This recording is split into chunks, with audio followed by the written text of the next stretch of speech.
वज़ीर-ए-आज़म शहबाज शरीफ की बीजेपी के रहनुमा के इस्लाम मुखालिफ बयान की शदीद मज़म्मत।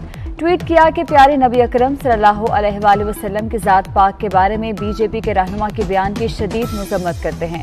बयान से सब मुसलमानों के दिल जख्मी हुए।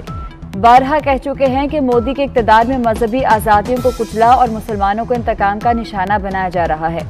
दुनिया नोटिस देते हुए इन इक़दामात पर भारत की सरजनिश करे। आका करीम सल्लल्लाहु अलैहि वसल्लम की मोहब्बत और उनके नामों के लिए हर मुसलमान अपनी जान कुर्बान करने को तैयार है।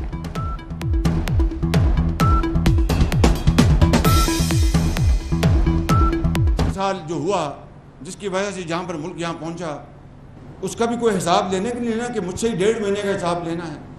मैं वो हिसाब देने को तैयार हूँ, इंशाल्लाह आपके सामने देने को तैयार हूँ, दूंगा इंशाल्लाह। मुझसे 1.5 माह का हिसाब मांगा जा रहा है। 3.5 सालों में जो हुआ उसका हिसाब कौन देगा? वज़ीर-ए-आज़म शहबाज शरीफ कहते हैं कि कर्ज पर चलने वाला मुल्क कब तक जिंदा रहेगा। दिल पर पत्थर रखकर पेट्रोलियम मसनूआत की कीमतें बढ़ाई। बिजली की लोड शेडिंग 2 घंटे तक महदूद करने का कह दिया। पाकिस्तान अगले चंद सालों में रॉकेट की तरह आगे बढ़ेगा। वज़ीर-ए-आज़म शहबाज शरीफ का मेट्रो बस में टिकट का निर्ख आधा करने का ऐलान।